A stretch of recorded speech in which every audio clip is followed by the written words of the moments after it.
Hola y bienvenidos al canal. Vamos a hacer este problema que nos va a servir para explicar un poquito la ley de Ampère o el teorema de la circulación del campo magnético. Dice así: por un conductor sólido no magnético, recto e infinitamente largo, con sección transversal circular constante, evidentemente porque es un cilindro de radio B, circula una corriente estacionaria de intensidad I. Faltó poner por aquí que la corriente se distribuye uniformemente por todo el cilindro macizo, porque si no, no tendríamos las condiciones de simetría necesarias para poder aplicar el teorema de Ampère. Entonces nos pide determinar el campo magnético dentro y fuera del conductor. Aquí hemos dibujado el cilindro y las líneas de corriente las he dibujado en este sentido. Esto sugiere que es un cilindro infinitamente largo, así tanto para un lado como para el otro. Y aquí he hecho una vista como si lo estuviéramos viendo de aquí, desde este lado, de frente. Por lo tanto, vemos las líneas de corriente entrantes. Y aquí tenemos la regla de la mano derecha, que nos va a servir para determinar el sentido del campo magnético en cada punto. Recordemos que cuando aplicamos la regla de la mano derecha, el pulgar extendido tiene que indicar hacia dónde apunta la corriente eléctrica, que en este caso sería entrante hacia la pantalla, y los dedos ligeramente curvados nos dan la dirección del campo magnético en cada punto. Recordando, eso sí, que el campo magnético será perpendicular al radio de la circunferencia que nosotros escojamos para aplicar la ley de Ampère. Vamos a la resolución. Recuerda que en el canal tienes decenas y decenas de problemas de examen y también de soluciones de software y estrategias de alguna tecnología importante. No olvides entrar en listas, donde ahí encontrarás vídeos por temas y por carrera. A salvar física y a disfrutar. También recuerda que esto que te dejo aquí, puedes mandarme tus problemas al correo que te indico y de esta forma los subiré explicados. Gracias. No olvides suscribirte. Aquí tenemos escrita la integral de la circulación. A esta integral se la llama circulación del campo magnético. Es una integral a través de una curva cerrada, por eso se pone este símbolo de integral cerrada, del producto escalar.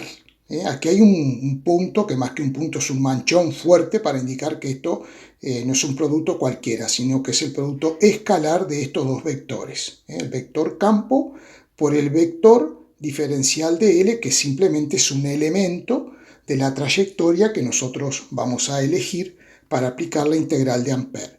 Todo eso es igual a mu sub 0 por I. Cuidado, mu sub 0 es la constante de permeabilidad magnética del vacío o del aire. En este caso tenemos un conductor sólido, pero como nos dicen que es no magnético, eso nos habilita a utilizar mu sub 0, si no tendríamos que utilizar la permeabilidad de este medio en particular.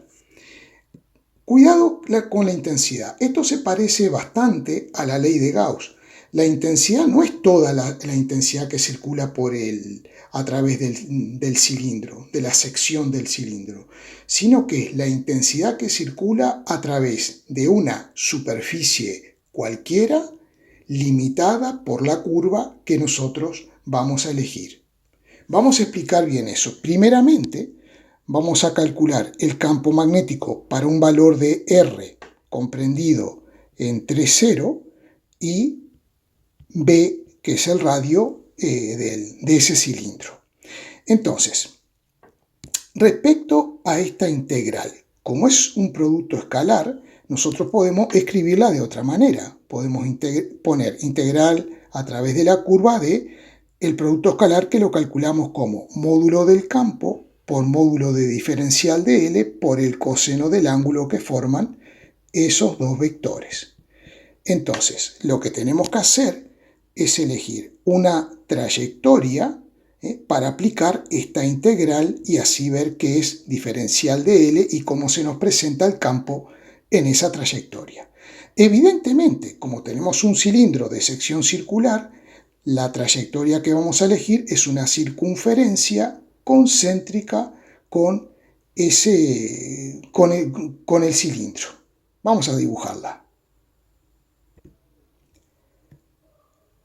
Aquí tenemos la curva que he elegido de radio R comprendido entre 0 y B. Es una curva interior.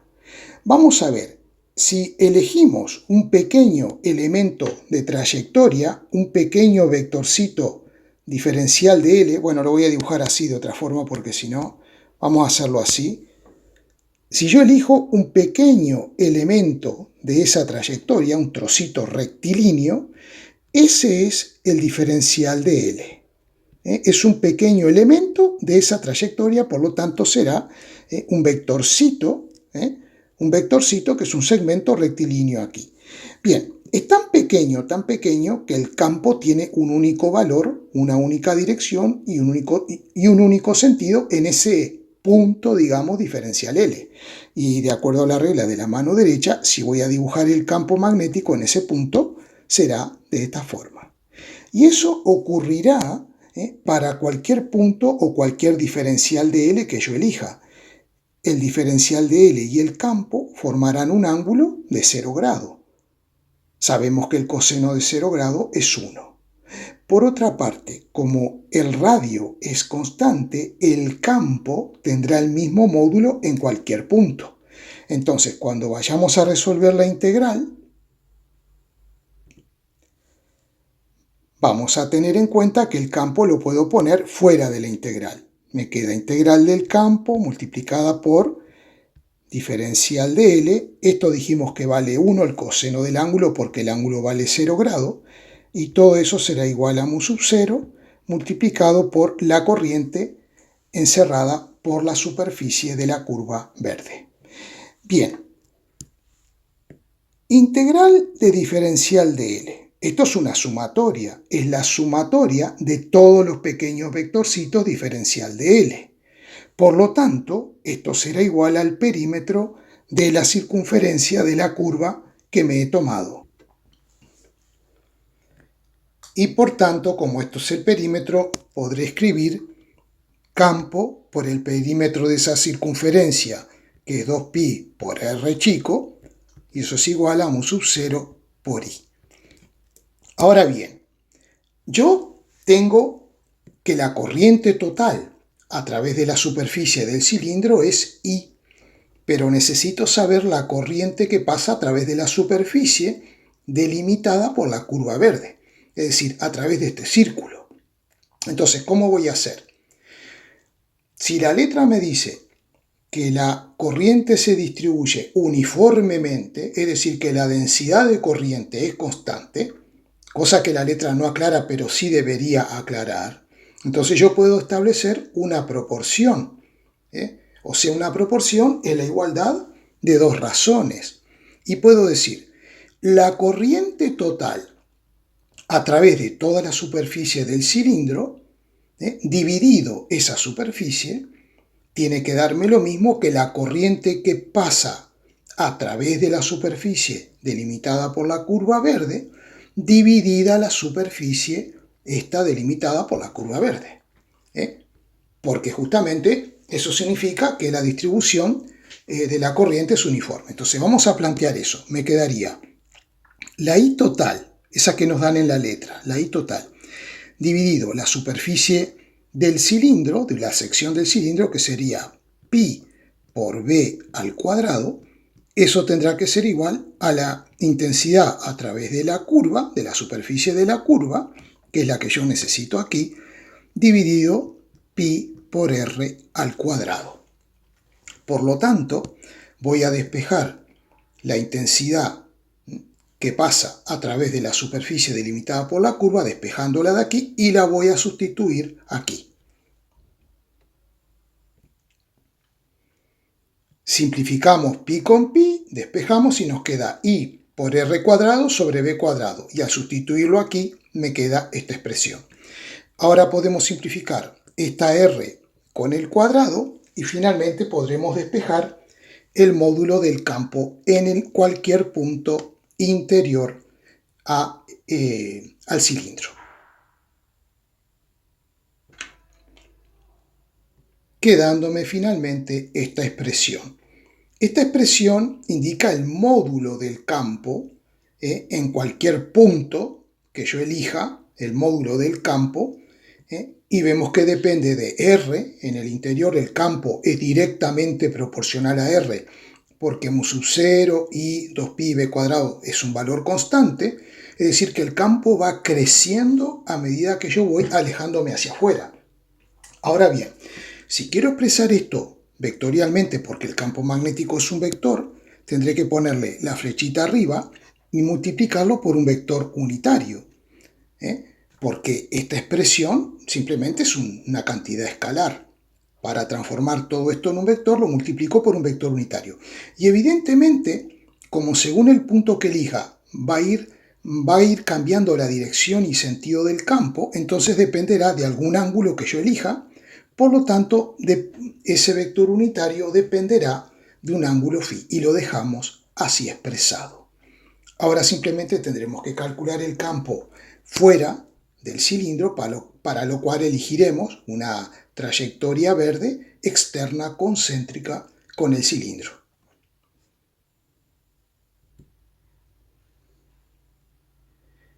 Hemos elegido una circunferencia externa de radio r mayor que b y aquí he dibujado el vector diferencial de L, ese elemento de trayectoria diferencial de L. ¡Uy, qué grueso quedó eso!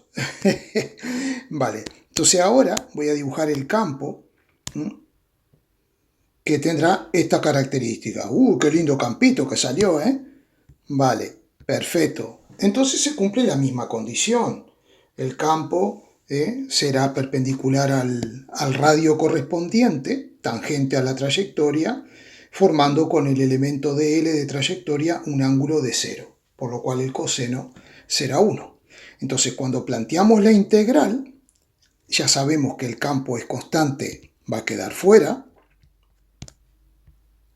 y sabemos que la integral de dl nos va a dar el perímetro, como siempre, y del otro lado pondré mu sub 0 y tengo que ver cuál es la corriente encerrada en esta curva verde, a través de la superficie de esta curva verde grande, ¿no? Entonces, si yo miro dentro de esta superficie, aquí no hay corriente. Sí, pero aquí, dentro del cilindro, sí. ¿Y qué corriente es la que tengo entonces, en definitiva, a través de toda la superficie de la curva verde? La única corriente que tengo es la corriente total, que es la que pasa a través de la superficie del cilindro, que simplemente es I. Por lo tanto, voy a poner I. Si ahora despejamos el campo, nos quedará mu sub 0 por I sobre 2pi por R, que esta expresión es archiconocida porque es la expresión del campo magnético de un conductor rectilíneo infinito en su exterior. Ponemos la flechita para indicar que el campo magnético es un vector y lo multiplicamos por un vector unitario que dependerá de un cierto ángulo. Ahora podríamos ver lo siguiente mediante una gráfica. Podríamos ver si el campo es continuo. Para eso tendríamos que asignarle a esta expresión AR el valor B y a esta expresión AR el valor B y ver si coinciden o no. Y eso nos indicará si el campo es una función continua o no. Otra cosa importante, en el interior el campo es directamente proporcional a R. Cuanto más aumente R, mayor es el campo, pero veamos que en el exterior el campo es inversamente proporcional a R. Es decir, que a medida que aumente R, como todo esto es constante, el campo va siendo menor. Es decir, que si hacemos una gráfica, el campo, a medida que R tiende a infinito, el campo tenderá a 0. Es decir, que esa función campo magnético será asintótica con el eje R. Vamos a hacer la grafiquita a ver cómo nos queda. Si a esta expresión Si en esta expresión, mejor dicho, sustituimos R por B, me queda mu sub 0i sobre 2pi por B, que es este valor que puse aquí. Cuando R vale B, esta expresión me da este resultado. Pero en esta otra, si yo sustituyo R por B, también me da el mismo resultado, lo cual indica que ambas expresiones coinciden para el punto B y por lo tanto el campo es una función continua. Dentro del cilindro el campo va aumentando, a medida que aumenta R, aumenta el campo, que está en este eje. Pero luego, después de B, ya en el exterior del conductor, vemos que a medida que aumenta R, el campo va siendo como cada vez más pequeño. Y ese es el comportamiento. Bueno,